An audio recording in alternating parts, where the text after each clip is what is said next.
Pero aquí parecía que había un cortocircuito, porque el presidente decía una cosa y aquí en Colombia el comisionado de paz en un comunicado no era tan afirmativo. Es cierto, un comunicado que se conoció, bueno, que se publicó por parte de la oficina del comisionado de paz unos minutos antes, horas antes de que el presidente pues diera esta declaración donde confirmaba que era un caso que se estaba estudiando. Esto es lo que dice ese comunicado sobre las versiones de un fondo multidonante en el proceso con el ELN frente a las versiones que circulan de un supuesto fondo que aportaría una renta básica a los integrantes del ELN con el objeto de reemplazar fuentes ilícitas de financiación. Nos permitimos señalar que ese tema no ha sido tratado en la mesa de diálogo de paz con esa guerrilla. Por consiguiente, sobre el particular no existe discusión o acuerdo entre las partes que pudiera ser comentado por el gobierno nacional. Eso era lo que le comunicaba al país el comisionado Danilo Rueda. Pues bueno, una vez se conoció esta noticia, lo que dice el presidente, lo que dice el comisionado de paz, pues el fiscal general tenía su conferencia magistral aquí, en Asobancaria, en Cartagena. Era sobre las 9:30, 10 de la mañana. Y el fiscal estaba muy molesto. Dice que a los delincuentes no se les subsidia y lo comparó con una vacuna descarada generalizada al pueblo colombiano. Bueno, incluso dijo que esta propuesta era delirante, que él esperaba que esto no fuese real y que la única manera en la que de verdad se podía ofrecer un incentivo a los criminales era aplicando toda la fuerza y el rigor de la justicia y de la ley. No podemos entender, por ejemplo, esas propuestas alucinantes que se han hecho en los últimos días, que espero que no sean reales, de que se quiere establecer no un subsidio para que el ELN deje de delinquir, sino una vacuna contra los colombianos, para que esa vacuna se le imponga a los colombianos de forma masiva, entregando un estímulo para la criminalidad en diferentes territorios del país.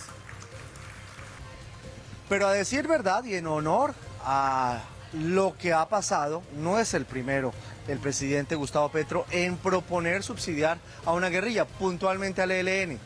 ¿Sabe quién lo hizo? Lo hizo Álvaro Uribe Vélez, el expresidente Uribe. Propuso lo mismo en el año 2006. Sí, esto fue a unos escasos 3 días de que empezara esa cuarta ronda de diálogos exploratorios con la guerrilla del ELN en Cuba. En su momento él mismo dijo que él sabía que la propuesta era escandalosa. Para ese entonces, Giovanni, mire, se calculaba que esa guerrilla, el ELN, tenía entre 2.000, 3.000 hombres en sus filas y que esto costaría, si se hubiese hecho realidad, porque nunca se concretó, entre 816 millones y 1.224 millones de pesos mensuales. En medio de la cuarta ronda de diálogos de paz que sostuvo el gobierno durante el año 2006 en La Habana, Cuba, el expresidente Álvaro Uribe Vélez propuso en su momento crear un fondo de financiación para la guerrilla del ELN en la búsqueda de un proceso de paz, como medida para evitar los secuestros, extorsiones y cualquier delito contra la población civil. En ese entonces, la directora de la Fundación País Libre, Olga Lucía Gómez, comentó que esta propuesta solo debería hacerse cuando exista un proceso de paz definitivo, porque de lo contrario se enviaría un mensaje contraproducente, dando a entender que se debe pagar al criminal para que no cometa el crimen. Bueno, en su momento también al presidente Uribe le cayeron con todo. Y hubo muchísima gente que no le gustó, incluso de la izquierda. Bueno, así es la política, dicen que es dinámica, entonces ahora la izquierda hace la propuesta, a la derecha no le gusta, cuando la derecha hizo la propuesta, a la izquierda no le gustó, bueno, en fin, ese es el país que tenemos. Pero bueno, reacciones de todo tipo, sobre todo se han escuchado muchas voces, Giovanni, televidentes, que lo que señalan es hacer un anuncio de estos justamente el mismo día que también la ministra de Minas pues dice que va a haber que subir las tarifas de energía por el fenómeno del Niño, un tema del que ya vamos a estar hablando, cuando el país pues también ya se expone a una nueva reforma tributaria, aumentos de la gasolina, pues consideran que eso no es justo con las personas que salen a trabajar todos los días. Consultamos esas reacciones y esto fue lo que nos dijeron. Es indignante que pretendan darle una cuota de manutención al ELN que se ha dedicado a cometer crímenes de lesa humanidad, a extorsionar, además que ha secuestrado a la fuerza pública y que hostiga permanentemente a los colombianos. Pues realmente nos parece desconcertante y evidencia la debilidad con la que está negociando el gobierno de Gustavo Petro con esa guerrilla, porque muestra que realmente ese cese al fuego quedó mal pactado, porque se le permite a esa guerrilla que siga secuestrando, que siga extorsionando, y ahora el presidente está buscando vías alternativas para financiar a ese grupo armado al margen de la ley. Y realmente creo que no tiene presentación, que cuando el gobierno está subiendo el precio de la gasolina, está subiendo las tarifas de energía, y pues en este momento esté pensando en buscar fondos para, en cierta forma, premiar a quienes delinquen y causan zozobra en el campo colombiano. Lo que yo sí quiero decirle al país es que el éxito de todos los procesos de paz depende en buena parte de la reincorporación de los combatientes. Y obviamente, ¿qué está pasando hoy? Hoy lo que está pasando con todos los grupos armados, incluyendo al ELN, es que como ha bajado el negocio del narcotráfico, entonces se está aumentando el secuestro y la extorsión. Entonces, necesariamente, si se llega a un momento a que haya una concentración de tropas del ELN y demás, pues seguramente el Estado va a tener que responder con gastos de manutención, con gastos para mantener la gente que se va a desmovilizar o que va a hacer dejación de armas. Es muy curioso y casi exótico que el gobierno nacional esté buscando un fondo de financiación a un grupo que no ha parado de cometer actos criminales. Sorprende mucho y de verdad nos sorprendemos los colombianos que el gobierno lidere buscar un fondo para premiar un grupo que todavía ni se ha desmovilizado, ni ha entregado las armas, ni ha cesado en el actual terrorista a lo largo y ancho del país. Una de las últimas propuestas de buscarle una renta al ELN con recursos de los colombianos para que no sigan extorsionando. Eso es una vacuna. El ELN históricamente ha vacunado a los colombianos honrados y hoy pensar que de los recursos de los colombianos que tantas necesidades tenemos, destinemos un recurso para darle al ELN para que no siga extorsionando, yo creo que eso es una afrenta contra el país. Bueno, esta propuesta del presidente Petro, apenas una idea que dice que se podría desarrollar más adelante, de financiar al ELN, crear un fondo para financiar al ELN con el objetivo de que deje de extorsionar, que deje de secuestrar, que deje de boletear, pues ha abierto un gran debate en la opinión pública, porque esencialmente lo que dicen los observadores es que esto constituye una extorsión para el país y una extorsión para la comunidad internacional. El fondo, en principio, una de sus posibilidades sería que fuera un fondo internacional. ¿Y por qué extorsión? Pues porque funciona como una extorsión, es decir, alguien paga para que no le hagan daño, alguien paga para que lo dejen trabajar, alguien paga para que lo dejen llevar su vida cotidiana o alguien paga para que no lo secuestren sencillamente. Y ese sería en el fondo lo que estaría pasando aquí. El ELN dejaría de hacer esta clase de labores delincuenciales o esta clase de actos delincuenciales en contra de la población siempre que un fondo internacional le pague.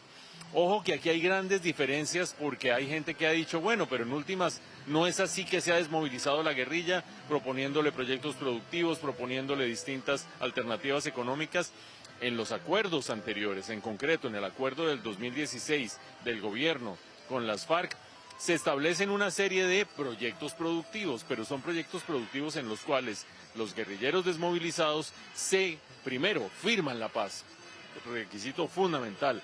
En segundo lugar, se comprometen a desarrollar actividades productivas. Es posible que subsidiadas, es posible que con condiciones especiales, pero siempre actividades productivas en el marco mínimo de una economía de mercado, es decir, comprando los insumos, desarrollando, consiguiendo compradores, etcétera, etcétera. Pero eso es muy distinto, es esencialmente distinto a que se les pague a la guerrilla para que dejen de delinquir. Y es distinto en dos sentidos por lo menos. Uno, el que no hay actividad productiva en la propuesta del presidente Gustavo Petro. Y dos, en que se está cediendo de manera formal o de manera legal, digan ustedes cómo se va a desarrollar esto, habría que verlo si se llegara a realizar, no se estaría dando siempre tratando de evitar que hubiera actividades delictivas. Creo yo que tienen razón los observadores que señalan que esto es inaceptable, que esto es de alguna manera o sería de alguna manera formalizar lo que hoy existe de manera informal. Y no solamente eso, sería involucrar a la comunidad internacional en la recompensa de acciones delictivas, en este caso la recompensa para evitar que se sigan haciendo esas acciones delictivas.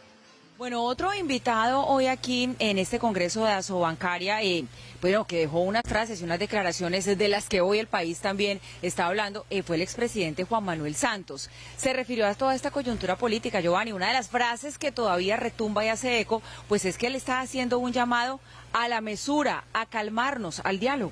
Sí, y el presidente de Santos, él mismo lo dice, que rompe el silencio. Dice que abandona la postura que ha tenido respetuosa con el actual presidente, como fue en su momento Belisario Betancur, pero que las circunstancias, la polarización, lo que está pasando, sobre todo alrededor del gobierno, el tema de las chuzadas y demás, lo obligan a hablar. Y lo que está diciendo el presidente Santos es mesura. Porque si no hay mesura, no se construye la democracia, porque por construir democracia es necesario hacer consensos. Esto fue lo que dijo el expresidente Juan Manuel Santos. Yo pues he querido seguir el ejemplo del expresidente Belisario Betancur y mantenerme al margen de los acontecimientos políticos y no opinar sobre esos acontecimientos, pero hoy sí quiero aprovechar para hacer un llamado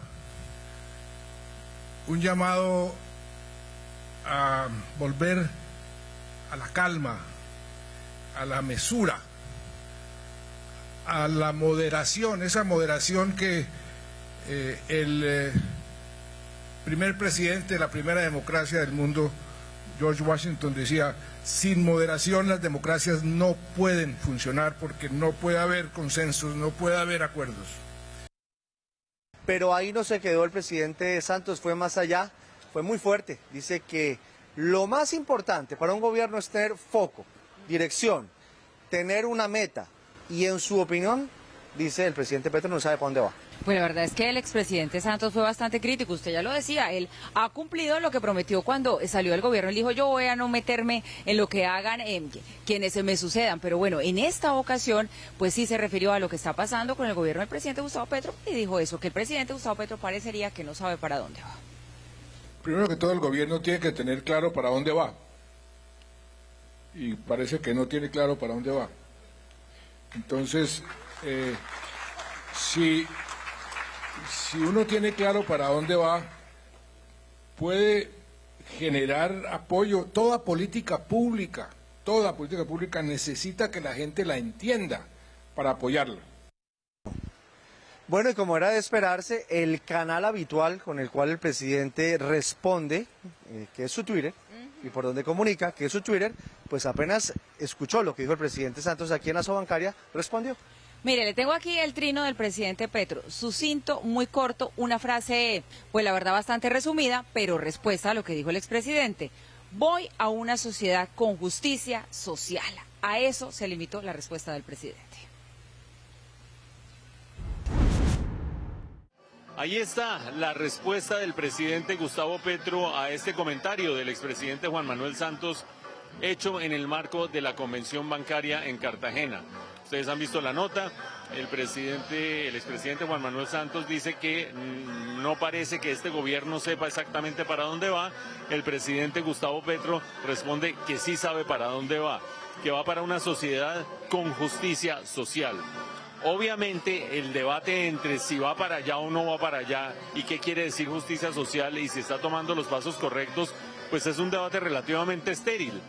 ¿Por qué? Pues porque podrá decir el presidente Petro: sí estoy tomando los pasos correctos, podría criticar a alguien y decir no está tomando los pasos correctos. Creo que lo más interesante, más allá de meterse en el debate entre el expresidente y el presidente Petro, está en que el mismo expresidente Juan Manuel Santos se atrevió a opinar y opinó de esta manera. En el marco de su intervención en la Asobancaria, el expresidente Juan Manuel Santos dijo: yo he optado por hacer como el expresidente Belisario Betancur, no meterme en política y no opinar sobre nada. Pero se le escaparon un par de opiniones acerca del actual gobierno y una de ellas fue el decir que el gobierno no sabe para dónde va. ¿Eso qué significa? Que quienes han dicho que el santismo es el aliado natural de Gustavo Petro, no en vano, allí está Luis Fernando Velasco, allí estuvo Alfonso Prada, allí estaba Roy Barreras. Ese santismo que algunos calificaban como los exsantistas que estaban con Gustavo Petro, pues se quedan sin asidero o se quedan por lo menos sin el apelativo de santismo o exsantismo. porque ya el expresidente Juan Manuel Santos critica desde su perspectiva lo que está haciendo el gobierno o lo que está dejando de hacer el gobierno. Pero lo segundo y muy importante, ya es un expresidente más que critica al presidente Gustavo Petro. De alguna manera esto profundiza lo que ha venido sucediendo en los últimos meses con la ruptura de la coalición de gobierno, y es que se separan las aguas entre los partidos tradicionales, entre la política tradicional y el presidente Gustavo Petro, que se va quedando solo, no parece tener problema en quedarse solo en el ámbito político, pero eso sí significa una ruptura muy relevante en el contexto de la política nacional.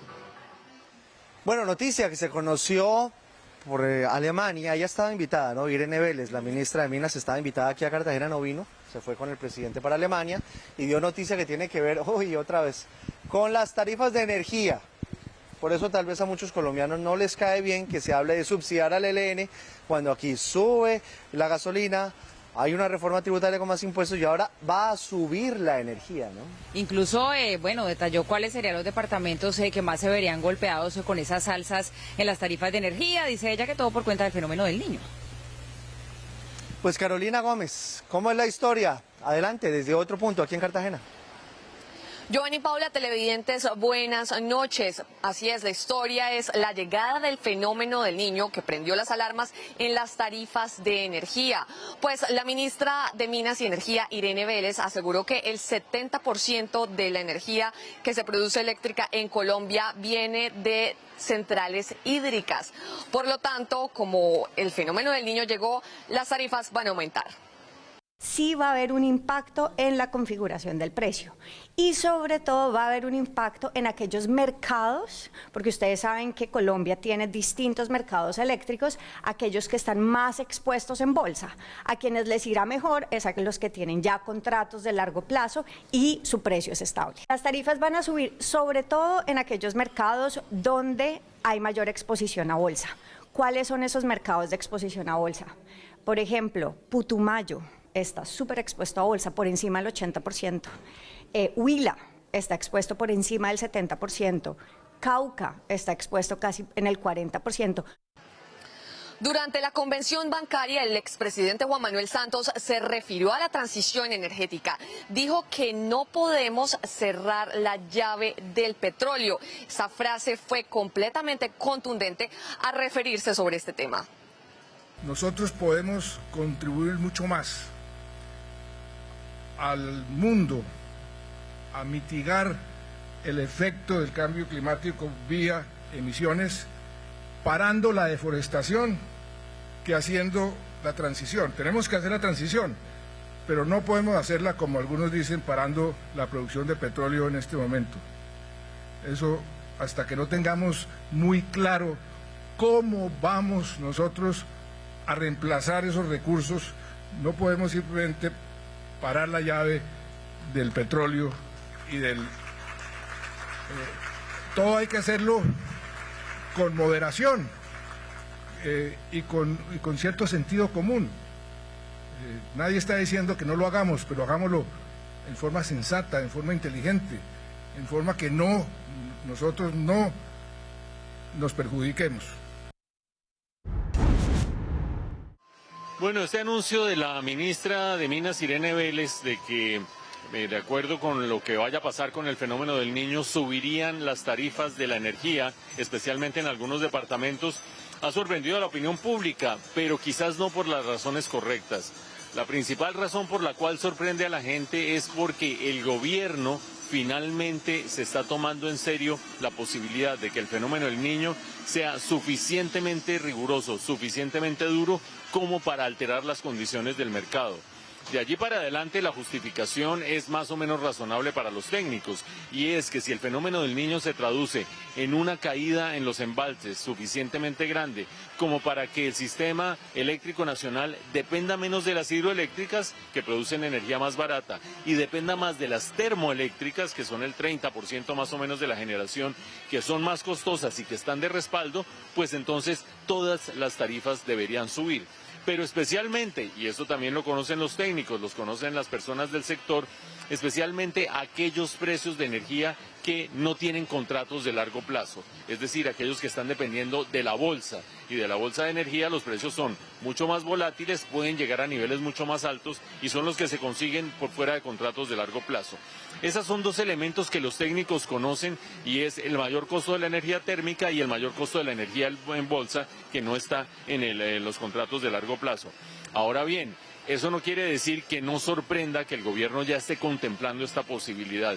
Incluso el gobierno ha hablado, la ministra ha hablado por el momento de la posibilidad de que aumente más en algunos departamentos, como puede ser en Huila, como puede ser en Cauca, como puede ser en Putumayo. Es decir, aquellos departamentos cuyo sistema eléctrico depende mucho más de la energía spot, de los mercados en bolsa, y además de eso se puede ver más afectado por esta situación. Habrá que ver qué termina sucediendo. Por ahora, finalmente el gobierno responde a estas señales de un fenómeno del Niño serio. Ya el presidente Petro en la asamblea de Colgen había sido bastante más tolerante hacia la posición de que el niño fuera a hacer estragos que lo que había sido la ministra en su momento. En ese momento el presidente Petro habló de una cooperación entre el gobierno y las generadoras privadas. Pues ahora sí que vamos a estar aparentemente abocados a esa coyuntura, y habrá que esperar a ver la magnitud del fenómeno del Niño, la profundidad, la duración, para ver esto que anuncia la ministra Vélez finalmente, de qué magnitud va a ser. La otra noticia también se dio en Alemania, con una declaración bastante, para muchos, desafortunada del presidente por haberlo hecho en Berlín, por haberlo hecho en Alemania. Dice que con la caída del muro de Berlín prácticamente desapareció a nivel global el movimiento obrero. Es cierto, unas declaraciones pues que no han pasado desapercibidas. Varios líderes de opinión, el país político está comentando esta frase del presidente, que además se la pronuncia en Alemania, ¿no? Porque estamos hablando de ese símbolo que históricamente pues ha representado la división de un pueblo, y que una vez fue derribado, pues fue un paso muy importante en ese volver a nacer de un pueblo y reunificarse. Los críticos dicen que al presidente se le olvida que la caída del muro de Berlín también es un triunfo de la humanidad contra la opresión, contra la tiranía. Las dos caras. Aquí está lo que dijo el presidente. Después de una gran noche neoliberal, le llamamos nosotros, neoconservadora, le dicen otros, que por décadas, 3, 4 décadas, ha dominado el mundo, fundamentalmente a partir precisamente de este lugar geográfico, del derribo del muro de Berlín. El derribo del muro de Berlín trajo una oleada neoconservadora, una destrucción del movimiento obrero a escala mundial, un debilitamiento formidable y una pérdida entonces de valores de izquierda. Quizás las luchas, como alguien decía, se libraban más en el terreno de la cultura que incluso alrededor del poder político. Y en el terreno de la cultura sí que se transformó la humanidad en un sentido neoliberal. Ha generado polémica también esta posición del presidente Gustavo Petro, dicha en Alemania, este argumento según el cual lamenta él la caída del muro de Berlín porque constituye una pérdida para los valores de la izquierda. Y sorprende en dos sentidos. El primero de ellos, que uno vaya de invitado a un país y en ese país se refiera a un hecho tan significativo como la caída del muro de Berlín, que de hecho así ha representado la reunificación de Alemania, es decir, el país que lo recibe existe gracias a esa reunificación y gracias por lo tanto a la caída del muro de Berlín, y que el invitado se refiera a esa caída del muro de Berlín como algo lamentable. Primer hecho que desde el punto de vista de la diplomacia sorprende a todos los observadores. Pero lo segundo que sorprende es esa nostalgia por algo que la historia ha definido como algo lamentable, y es la existencia justamente del muro de Berlín y de las economías centralmente planificadas y socialistas. ¿Por qué? Pues porque está claro para todos los observadores que esas ideas de izquierda previas a la caída del muro de Berlín son ideas que son anacrónicas, que son lamentables, que son no llevaron a ninguna parte a las economías socialistas centralmente planificadas. Por lo tanto, ahora tener nostalgia por esas ideas, decir que esos eran los verdaderos valores de la izquierda, pues es algo criticable y por lo menos cuestionable desde el punto de vista analítico.